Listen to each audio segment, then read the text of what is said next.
we do not have confidence in Humza Yousaf. You don't have confidence in Humza Yousaf, clear. Is there a circumstance in which you would have confidence in the Scottish Government? Or at least would abstain in that vote? The interesting question there is, what Scottish Government will it be by the time we vote on Anas Sarwar's motion? Who will be the First Minister? What will the Government actually be by then? Because at this rate, there's an increasingly high likelihood it's not going to be a Scottish Government led by Humza Yousaf. So that's a totally different question from the one that we're being asked at the moment. Let's take the hypothetical then, Ross. So who could be a replacement for Humza Yousaf that would garner the support of the Scottish Greens for the Scottish Government? Because that seems to be what you're implying. If he's not there and someone else is, you could back the Scottish Government. Who's that person? So it's not for us to choose the SNP's leader. Sure, not asking you to. Who would you like it to be?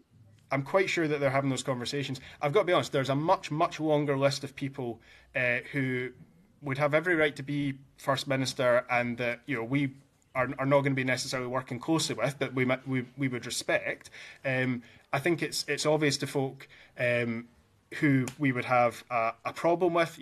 We have been very honest about the gulf in perspectives between ourselves and Kate Forbes, as much as I have a lot of personal respect for Kate.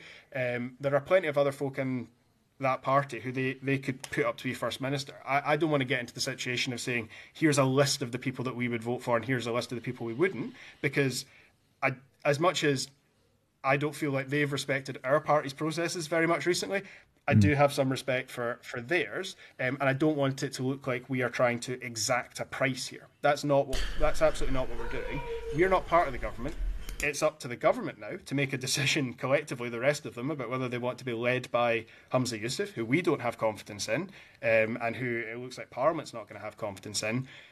If we're in a different situation, we will make a decision on that at the time. We've not taken a decision as a group about how we would vote there, because as you say, very fluid. There's a range of hypotheticals. Humza could be the First Minister leading that government when we get to the Anas Sarwar motion.